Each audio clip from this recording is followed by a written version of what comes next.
नमस्कार साथियों, आप सभी का स्वागत है कहानी केंद्र में। मेरा नाम है मलय भट्टाचार्य। आज आप सुनेंगे मुंशी प्रेमचंद द्वारा लिखी कहानी मंत्र। साथियों, कहानी शुरू करने से पहले आप सभी से ये निवेदन है कि जिन्होंने अभी तक चैनल को सब्सक्राइब नहीं किया है वे जल्दी से कहानी केंद्र को सब्सक्राइब करके उसका एक बेशकीमती हिस्सा बन जाइए, क्योंकि आपके सहयोग से ही ये चैनल आगे बढ़ सकता है। साथ ही साथ इससे मेरी भी हौसला अफजाई होती है। तो शुरू करते हैं आज की कहानी।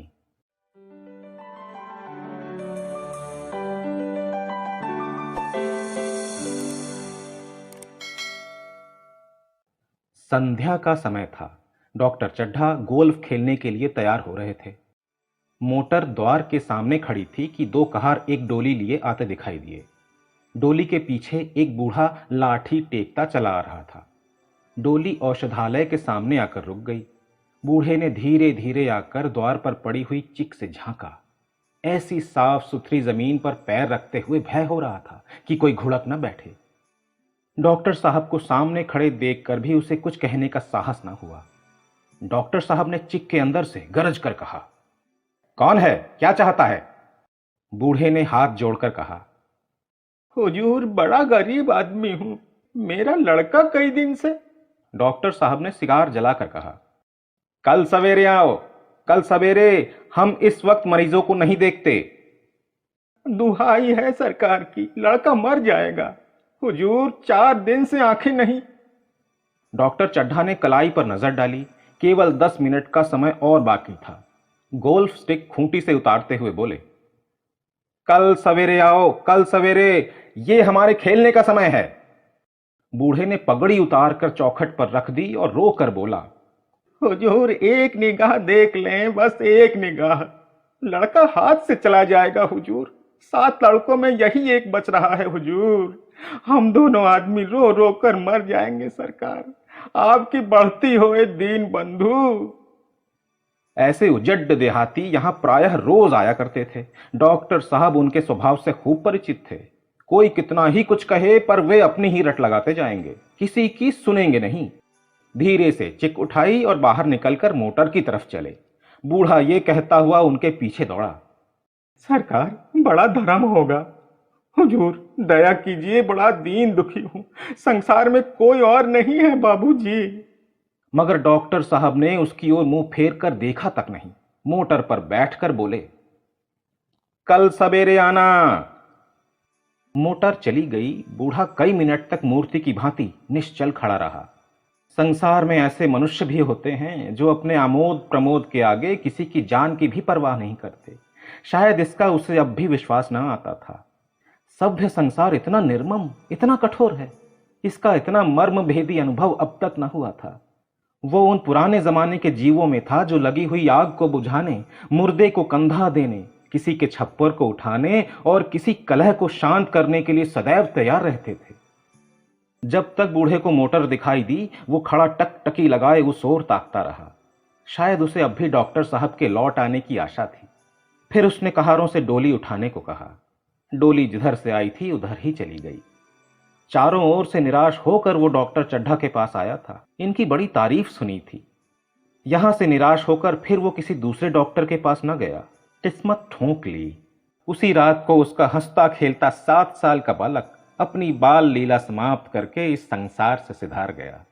बूढ़े माँ बाप के जीवन का यही एक आधार था। इसी का मुंह देखकर जीते थे। इस दीपक के बुझते ही जीवन की अंधेरी रात भाएं भाएं करने लगी। बुढ़ापे की विशाल ममता टूटे हुए हृदय से निकलकर अंधकार में आर्त स्वर से रोने लगी। कई साल गुजर गए। डॉक्टर चड्ढा ने खूब यश और धन कमाया, लेकिन इसके साथ ही अपने स्वास्थ्य की रक्षा भी की, जो एक असाधारण बात थी। ये उनके नियमित जीवन का आशीर्वाद था कि 50 साल की अवस्था में उनकी चुस्ती और फुर्ती युवकों को भी लज्जित करती थी। उनके हर एक काम का समय नियत था। इस नियम से वो जौ भर भी न टलते थे।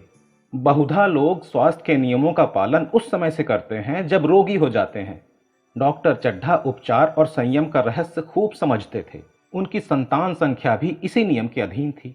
उनके केवल 2 बच्चे हुए, एक लड़का और एक लड़की। तीसरी संतान न हुई, इसलिए श्रीमती चड्ढा भी अभी जवान मालूम होती थी। लड़की का तो विवाह हो चुका था, लड़का कॉलेज में पढ़ता था। वही माता पिता के जीवन का आधार था। शील और विनय का पुतला, बड़ा ही रसिक, बड़ा ही उदार, विद्यालय का गौरव, युवक समाज की शोभा, मुखमंडल से तेज की छटा सी निकलती थी। आज उसकी 20वीं सालगिरह थी।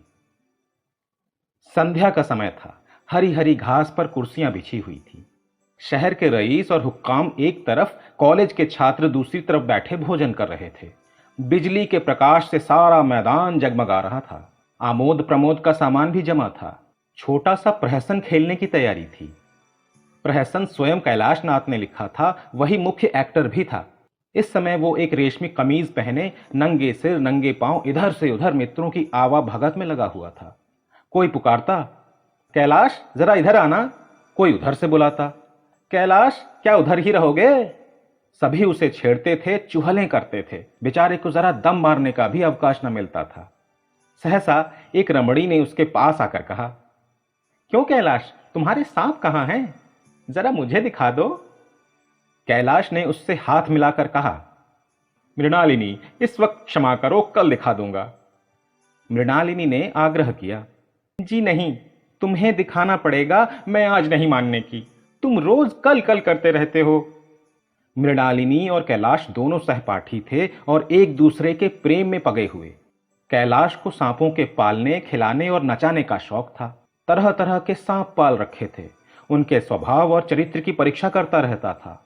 थोड़े दिन हुए उसने विद्यालय में सांपों पर एक मार्के का व्याख्यान दिया था। सांपों को नचाकर दिखाया भी था। प्राणी शास्त्र के बड़े बड़े पंडित भी ये व्याख्यान सुनकर दंग रह गए थे। ये विद्या उसने एक बड़े सपेरे से सीखी थी। सांपों की जड़ी बूटियां जमा करने का उसे मरज था। इतना पता भर मिल जाए कि किसी व्यक्ति के पास कोई अच्छी जड़ी है, फिर उसे चैन ना आता था। उसे लेकर ही छोड़ता था। यही व्यसन था। इस पर हजारों रुपए फूंक चुका था। मृणालिनी कई बार आ चुकी थी, पर कभी सांपों को देखने के लिए इतनी उत्सुक न हुई थी। कह नहीं सकते आज उसकी उत्सुकता सचमुच जाग गई थी या वो कैलाश पर अपने अधिकार का प्रदर्शन करना चाहती थी। पर उसका आग्रह बेमौका था। उस कोठरी में कितनी भीड़ लग जाएगी, भीड़ को देखकर सांप कितने चौंकेंगे और रात के समय उन्हें छेड़ा जाना कितना बुरा लगेगा, इन बातों का उसे जरा भी ध्यान ना आया। कैलाश ने कहा, नहीं, कल जरूर दिखा दूंगा। इस वक्त अच्छी तरह दिखा भी तो ना सकूंगा, कमरे में तिल रखने की भी जगह ना मिलेगी। एक महाशय ने छेड़ कर कहा, दिखा क्यों नहीं देते? जरा सी बात के लिए इतना टाल मटोल कर रहे हो। मिस गोविंद, हरगिज ना मानना, देखें कैसे नहीं दिखाते। दूसरे महाशय ने और रद्दा चढ़ाया, मिस गोविंद इतनी सीधी और भोली हैं, तभी आप इतना मिजाज करते हैं। दूसरी सुंदरी होती तो इसी बात पर बिगड़ खड़ी होती। तीसरे साहब ने मजाक उड़ाया, अजी बोलना छोड़ देती, भला कोई बात है? इस पर आपका दावा है कि मृणालिनी के लिए जान हाजिर है। मृणालिनी ने देखा कि ये शोधे उसे रंग पर चढ़ा रहे हैं, तो बोली, आप लोग मेरी वकालत ना करें, मैं खुद अपनी वकालत कर लूंगी। मैं इस वक्त सांपों का तमाशा नहीं देखना चाहती, चलो छुट्टी हुई। इस पर मित्रों ने ठट्ठा लगाया। एक साहब बोले, देखना तो आप सब कुछ चाहें, पर कोई दिखाए भी तो। कैलाश को मृणालिनी की झेपी हुई सूरत देखकर मालूम हुआ कि इस वक्त उसका इनकार वास्तव में उसे बुरा लगा है। ज्यों ही प्रीति भोज समाप्त हुआ और गाना शुरू हुआ, मृणालिनी और अन्य मित्रों को सांपों के दरबे के सामने ले जाकर महुअर बजाना शुरू किया। फिर एक एक खाना खोलकर एक एक सांप को निकालने लगा। वाह, क्या कमाल था! ऐसा जान पड़ता था कि वे कीड़े उसकी एक एक बात, उसके मन का एक एक भाव समझते हैं। किसी को उठा लिया, किसी को गर्दन में डाल लिया, किसी को हाथ में लपेट लिया। मृणालिनी बार बार मना करती कि इन्हें गर्दन में न डालो, दूर ही से दिखा दो, बस जरा नचा दो। कैलाश की गर्दन में सांपों को लिपटते देखकर उसकी जान निकल जाती थी। पछता रही थी कि मैंने व्यर्थ ही इससे सांप दिखाने को कहा। मगर कैलाश एक न सुनता था। प्रेमिका के सम्मुख अपने सर्प कला का प्रदर्शन का ऐसा अवसर पाकर वो कब चूकता। एक मित्र ने टीका की, दांत तोड़ डाले होंगे। कैलाश हंसकर बोला, दांत तोड़ डालना मदारियों का काम है, किसी के दांत नहीं तोड़े गए, कहिए तो दिखा दूं। कहकर उसने एक काले सांप को पकड़ लिया और बोला, मेरे पास इससे बड़ा और जहरीला सांप दूसरा नहीं है। अगर किसी को काट ले तो आदमी आनन फानन में मर जाए, लहर भी ना आए। इसके कांटे का मंत्र नहीं है, इसके दांत दिखा दूं। मृणालिनी ने उसका हाथ पकड़कर कहा, नहीं नहीं कैलाश, ईश्वर के लिए इसे छोड़ दो, तुम्हारे पैरों पड़ती हूं। इस पर दूसरे मित्र बोले, मुझे विश्वास नहीं आता, लेकिन तुम कहते हो तो मान लूंगा। कैलाश ने सांप की गर्दन पकड़कर कहा, नहीं साहब, आप आंखों से देख कर मानिए। दांत तोड़कर वश में किया तो क्या किया। सांप बड़ा समझदार होता है। अगर उसे विश्वास हो जाए कि इस आदमी से मुझे कोई हानि ना पहुंचेगी तो वो उसे हरगिज नहीं काटेगा। मृणालिनी ने जब देखा कि कैलाश पर इस वक्त भूत सवार है तो उसने ये तमाशा न करने के विचार से कहा, अच्छा भाई, अब यहां से चलो। देखो, गाना शुरू हो गया है, आज मैं भी कोई चीज सुनाऊंगी। ये कहते हुए उसने कैलाश का कंधा पकड़कर चलने का इशारा किया और कमरे से निकल गई। मगर कैलाश विरोधियों की शंका समाधान करके ही दम लेना चाहता था। उसने सांप की गर्दन पकड़ी और जोर से दबाई, इतनी जोर से दबाई कि उसका मुंह लाल हो गया, देह की सारी नसें तन गईं। सांप ने अब तक उसके हाथों ऐसा व्यवहार ना देखा था। उसकी समझ में ना आता था कि ये मुझसे क्या चाहते हैं। उसे शायद भ्रम हुआ कि मुझे मार डालना चाहते हैं, अतएव वो आत्मरक्षा के लिए तैयार हो गया। कैलाश ने उसकी गर्दन खूब दबाकर मुंह खोल दिया और उसके जहरीले दांत दिखाते हुए बोला, जिन सज्जनों को शक हो आकर देख लें। आया विश्वास या अब भी कुछ शक है? मित्रों ने आकर उसके दांत देखे और चकित हो गया। प्रत्यक्ष प्रमाण के सामने संदेह का स्थान कहां।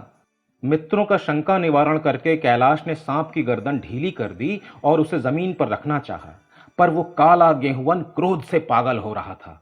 गर्दन नरम पड़ते ही उसने सिर उठाकर कैलाश की उंगली पर जोर से काटा और वहां से भागा।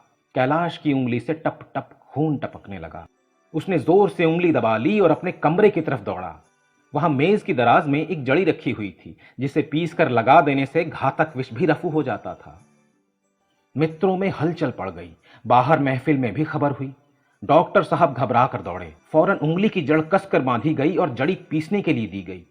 डॉक्टर साहब जड़ी के कायल न थे। वो उंगली का डसा भाग नश्तर से काट देना चाहते थे, मगर कैलाश को जड़ी पर पूर्ण विश्वास था। मृणालिनी पियानो पर बैठी हुई थी। ये खबर सुनते ही दौड़ी और कैलाश की उंगली से टपकते हुए खून को रुमाल से पोंछने लगी। जड़ी पीसी जाने लगी, पर उसी 1 मिनट में कैलाश की आंखें झपकने लगी, होठों पर पीलापन दौड़ने लगा। यहां तक कि वो खड़ा न रह सका, फर्श पर बैठ गया। सारे मेहमान कमरे में जमा हो गए। कोई कुछ कहता, कोई कुछ। इतने में जड़ी पीसकर आ गई। मृणालिनी ने उंगली पर लेप किया। 1 मिनट और बीता। कैलाश की आंखें बंद हो गईं। वो लेट गया और हाथ से पंखा झलने का इशारा किया। मां ने दौड़कर उसका सिर गोद में लिया और बिजली का टेबल फैन लगा दिया। डॉक्टर साहब ने झुककर पूछा, कैलाश, कैसी तबीयत है? कैलाश ने धीरे से हाथ उठा दिया, पर कुछ बोल ना सका। मृणालिनी ने करुण स्वर में कहा, क्या जड़ी कुछ असर करेगी? डॉक्टर साहब ने सिर पकड़कर कहा, क्या बतलाऊं, मैं इसकी बातों में आ गया। अब तो नश्तर से भी कुछ फायदा ना होगा। आधे घंटे तक यही हाल रहा।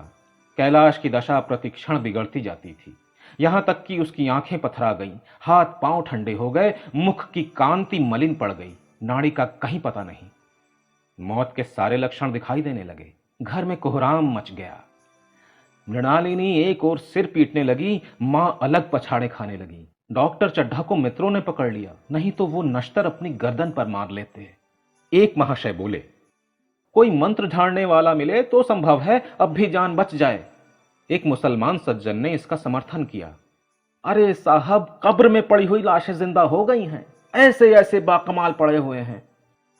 डॉक्टर साहब बोले, मेरी अक्ल पर पत्थर पड़ गया था कि इसकी बातों में आ गया। नश्तर लगा देता तो ये नौबत ही क्यों आती।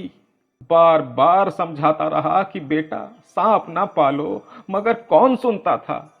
बुलाइए, किसी झाड़ फूंक करने वाले को ही बुलाइए।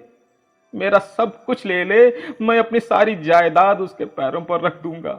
लंगोटी बांध कर घर से निकल जाऊंगा, मगर मेरा कैलाश, मेरा प्यारा कैलाश उठ बैठे।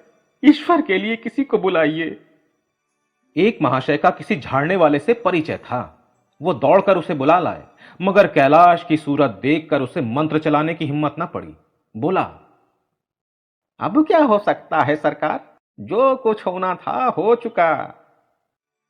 अरे मूर्ख, ये क्यों नहीं कहता कि जो कुछ ना होना था हो चुका। जो कुछ होना था वो कहाँ हुआ। माँ बाप ने बेटे का सेहरा कहाँ देखा। मृणालिनी का कामना तरु क्या पल्लव और पुष्प से रंजित हो उठा। मन का वो स्वर्ण स्वप्न जिनसे जीवन आनंद का स्रोत बना हुआ था, क्या वो पूरे हो गए। जीवन के नृत्यमय तारिका मंडित सागर में आमोद की बहार लूटते हुए क्या उनकी नौकाएं जलमग्न नहीं हो गईं। जो न होना था वो हो गया। वही हरा भरा मैदान था, वही सुनहरी चांदनी एक निःशब्द संगीत की भांति प्रकृति पर छाई हुई थी। वही मित्र समाज था, वही मनोरंजन के सामान थे। मगर जहां हास्य की ध्वनि थी वहां करुण क्रंदन और अश्रु प्रवाह था। शहर से कई मील दूर एक छोटे से घर में एक बूढ़ा और बुढ़िया अंगीठी के सामने बैठे जाड़े की रात काट रहे थे। बूढ़ा नारियल पीता था और बीच बीच में खांसता था। बुढ़िया दोनों घुटनियों में सिर डाले आग की ओर ताक रही थी। एक मिट्टी के तेल की कुप्पी ताक पर जल रही थी। घर में न चारपाई थी न बिछौना। एक किनारे थोड़ी सी पुआल पड़ी हुई थी। इस कोठरी में एक चूल्हा था। बुढ़िया दिन भर उपले और सूखी लकड़ियां बटोरती थी। बूढ़ा रस्सी बटकर बाजार में बेच आता था। यही उनकी जीविका थी। उन्हें न किसी ने रोते देखा न हंसते। उनका सारा समय जीवित रहने में कट जाता था। मौत द्वार पर खड़ी थी, रोने या हंसने की कहां फुर्सत। बुढ़िया ने पूछा, कल के लिए सन तो है नहीं, काम क्या करोगे? जाकर झगड़ू साह से 10 सेर सन उधार लाऊंगा। उसके पहले के पैसे तो दिए ही नहीं, और उधार कैसे देगा? न देगा ना सही, घास तो कहीं नहीं गई। दोपहर तक क्या 2 आने की भी न काटूंगा। इतने में एक आदमी ने द्वार पर आवाज दी, भगत, भगत, क्या सो गए हो? जरा किवाड़ खोलो। भगत ने उठकर किवाड़ खोल दिए। एक आदमी ने अंदर आकर कहा, कुछ सुना? डॉक्टर चड्ढा बाबू के लड़के को सांप ने काट लिया। भगत ने चौंक कर कहा, चड्ढा बाबू के लड़के को? वही चड्ढा बाबू है ना, जो छावनी में बंगले में रहते हैं? हाँ हाँ वही। शहर में हल्ला मचा हुआ है। जाते हो तो जाओ, आदमी बन जाओगे। बूढ़े ने कठोर भाव से सिर हिलाकर कहा, मैं नहीं जाता, मेरी बला जाए। वही चड्ढा है, खूब जानता हूं। भैया को लेकर उन्हीं के पास गया था। खेलने जा रहे थे, पैरों पर गिर पड़ा कि एक नजर देख लीजिए, मगर सीधे मुंह बात तक ना की। भगवान बैठे सुन रहे थे। अब जान पड़ेगा कि बेटे का गम कैसा होता है। कई लड़के हैं? जी नहीं, यही तो एक लड़का था। सुना है सबने जवाब दे दिया है। भगवान बड़ा कारसाज है। उस वक्त मेरी आंखों से आंसू निकल पड़े थे, पर उन्हें तनिक भी दया न आई थी। मैं तो उनके द्वार पर होता तो भी बात ना पूछता। तो न जाओगे? हमने जो सुना था सो कह दिया। अच्छा किया, अच्छा किया। कलेजा ठंडा हो गया, आंखें ठंडी हो गईं, लड़का भी ठंडा हो गया होगा। तुम जाओ, आज चैन की नींद सोऊंगा। बुढ़िया से, जरा तंबाकू ले ले, एक चिलम और पीऊंगा। अब मालूम होगा लाला को, सारी साहिबी निकल जाएगी। हमारा क्या बिगड़ा? लड़के के मर जाने से कुछ राज तो चला नहीं गया। जहां 6 बच्चे गए थे वहां एक और चला गया।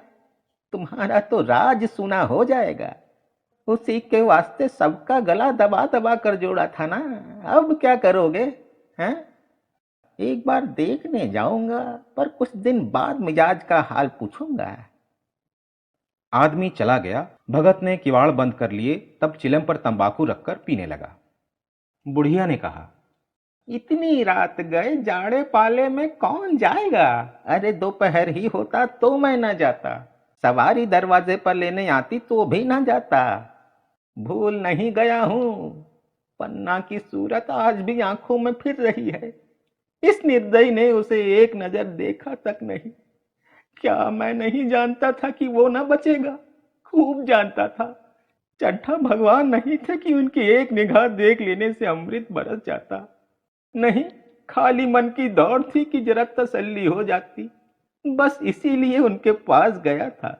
अब किसी दिन जाऊंगा और कहूंगा, क्यों डॉक्टर साहब, कहिए क्या रंग है? दुनिया बुरा कहेगी, कहे, कोई परवाह नहीं।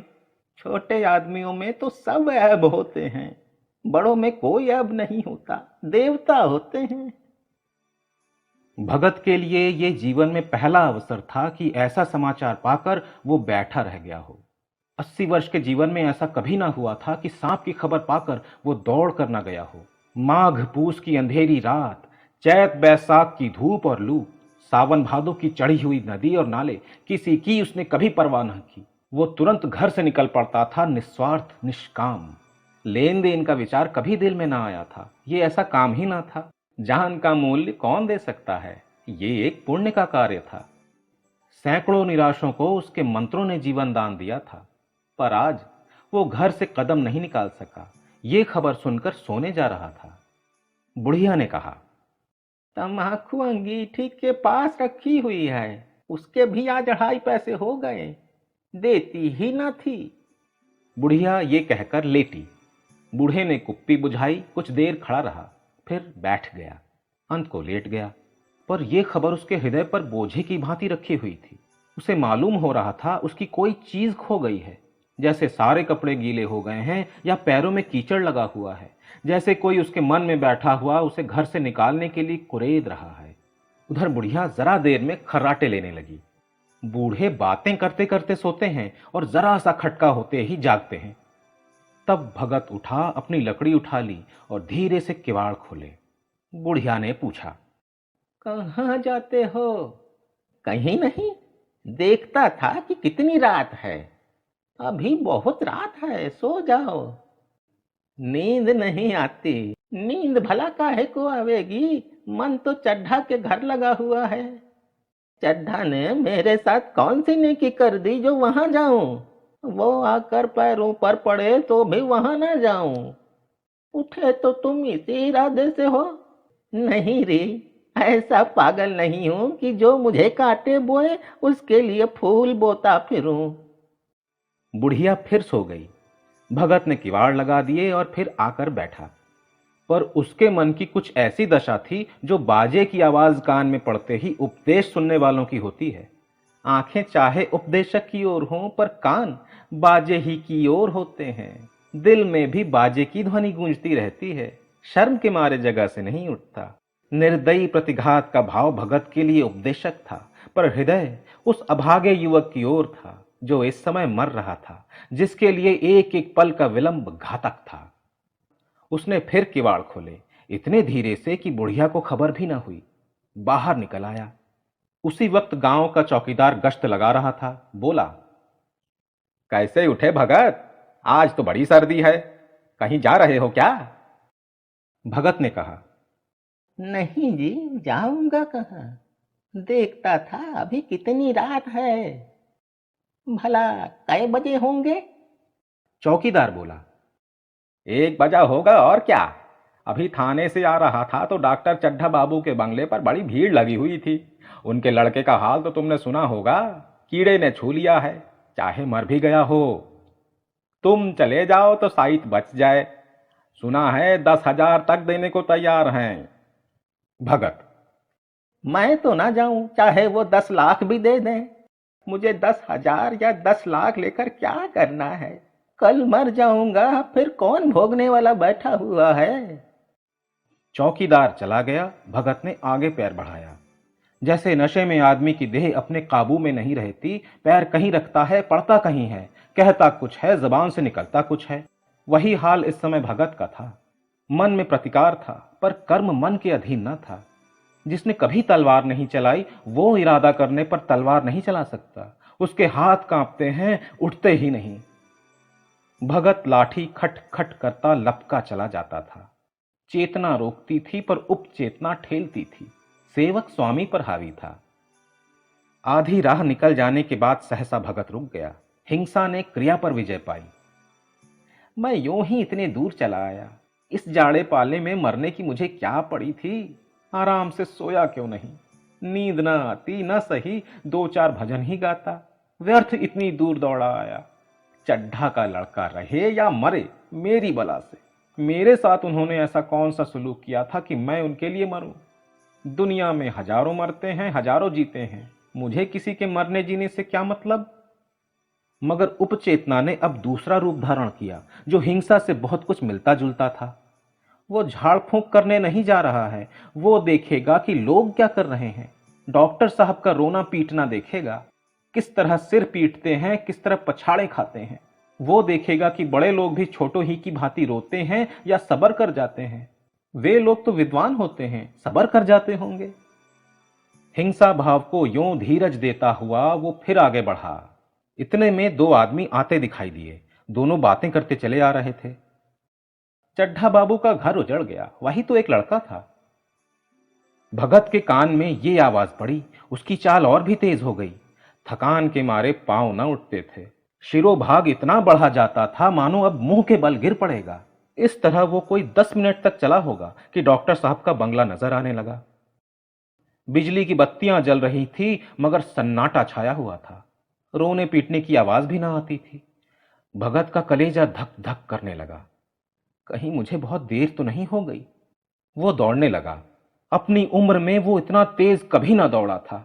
बस मालूम होता था मानो उसके पीछे मौत दौड़ी आ रही है। 2 बज गए थे। मेहमान विदा हो गए। रोने वालों में केवल आकाश के तारे रह गए थे, और सभी रो रो कर थक गए थे। बड़ी उत्सुकता के साथ लोग रह रहकर आकाश की ओर देखते थे कि किसी तरह सुबह हो और लाश गंगा की गोद में दी जाए। सहसा भगत ने द्वार पर पहुंचकर आवाज दी। डॉक्टर साहब समझे कोई मरीज आया होगा। किसी और दिन उन्होंने उस आदमी को दुत्कार दिया होता, मगर आज बाहर निकल कर आए। देखा एक बूढ़ा आदमी खड़ा है। कमर झुकी हुई, पोपला मुंह, भौहें तक सफेद हो गई थी। लकड़ी के सहारे कांप रहा था। बड़ी नम्रता से बोले, क्या है भाई, आज तो हमारे ऊपर ऐसी मुसीबत पड़ गई है कि कुछ कहते नहीं बनता। फिर कभी आना। इधर 1 महीना तक तो शायद मैं किसी भी मरीज को ना देख सकूंगा। भगत ने कहा, सुन चुका हूँ बाबूजी, इसीलिए आया हूँ। भैया कहाँ हैं? जरा मुझे दिखा दीजिए। भगवान बड़ा कारसाज है, मुर्दे को भी जिला सकता है। कौन जाने अब भी उसे दया आ जाए। चड्ढा ने व्यथित स्वर से कहा, चलो देख लो, मगर 3-4 घंटे हो गए। जो कुछ होना था हो चुका। बहुतेरे झाड़ने फूंकने वाले देख देख कर चले गए। डॉक्टर साहब को आशा तो क्या होती। हां, बूढ़े पर दया आ गई। अंदर ले गए। भगत ने लाश को 1 मिनट तक देखा, तब मुस्कुराकर बोला, अभी कुछ नहीं बिगड़ा बाबूजी। वो नारायण चाहेंगे तो आध घंटे में भैया उठ बैठेंगे। आप नाहक दिल छोटा कर रहे हैं। जरा कहारों से कहिए पानी तो भरे। कहारों ने पानी भर भर कर कैलाश को नहलाना शुरू किया। पाइप बंद हो गया था। कहारों की संख्या अधिक न थी, इसलिए मेहमानों ने अहाते के बाहर के कुएं से पानी भर भर कर कहारों को दिया। मृणालिनी कलसा लिए पानी ला रही थी। बूढ़ा भगत खड़ा खड़ा मुस्कुरा कर मंत्र पढ़ रहा था, मानो विजय उसके सामने खड़ी है। जब एक बार मंत्र समाप्त हो जाता, तब वो एक जड़ी कैलाश को सुंघा देता। इस तरह न जाने कितने घड़े कैलाश के सिर पर डाले गए, और न जाने कितनी बार भगत ने मंत्र फूंका। आखिर जब उषा ने अपनी लाल लाल आंखें खोली, तो कैलाश की भी लाल लाल आंखें खुल गईं। एक क्षण में उसने अंगड़ाई ली और पानी पीने को मांगा। डॉक्टर चड्ढा ने दौड़कर नारायणी को गले लगा लिया। नारायणी दौड़कर भगत के पैरों पर गिर पड़ी, और मृणालिनी कैलाश के सामने आंखों में आंसू भरे पूछने लगी, अब कैसी तबीयत है? एक क्षण में चारों तरफ खबर फैल गई। मित्रगण मुबारकबाद देने आने लगे। डॉक्टर साहब बड़े श्रद्धा भाव से हर एक के सामने भगत का यश गाते फिरते थे। सभी लोग भगत के दर्शनों के लिए उत्सुक हो उठे, मगर अंदर जाकर देखा तो भगत का कहीं पता न था। नौकरों ने कहा, अभी तो यहीं बैठे चिलम पी रहे थे। हम लोग तमाकू देने लगे तो नहीं ली, अपने पास से तमाकू निकाल कर भरी। यहां तो भगत की चारों ओर तलाश होने लगी, और भगत लपका हुआ घर चला जा रहा था कि बुढ़िया के उठने से पहले पहुंच जाऊं। जब मेहमान लोग चले गए तो डॉक्टर साहब ने नारायणी से कहा, बुढ़ा न जाने कहां चला गया। एक चिलम तमाकू का भी रवादार ना हुआ। नारायणी, मैंने तो सोचा था इसे कोई बड़ी रकम दूंगी। चड्ढा, रात को तो मैंने नहीं पहचाना, पर जरा साफ हो जाने पर पहचान गया। एक बार ये एक मरीज को लेकर आया था। मुझे अब याद आता है कि मैं खेलने जा रहा था और मरीज को देखने से इनकार कर दिया था। आज उस दिन की बात याद करके मुझे जितनी ग्लानि हो रही है उसे प्रकट नहीं कर सकता। मैं उसे अब खोज निकालूंगा और उसके पैरों पर गिरकर अपना अपराध क्षमा कराऊंगा। वो कुछ नहीं लेगा ये जानता हूं। उसका जन्म यश की वर्षा करने के लिए ही हुआ है। उसकी सज्जनता ने मुझे ऐसा आदर्श दिखा दिया है जो अब से जीवन पर्यंत मेरे सामने रहेगा।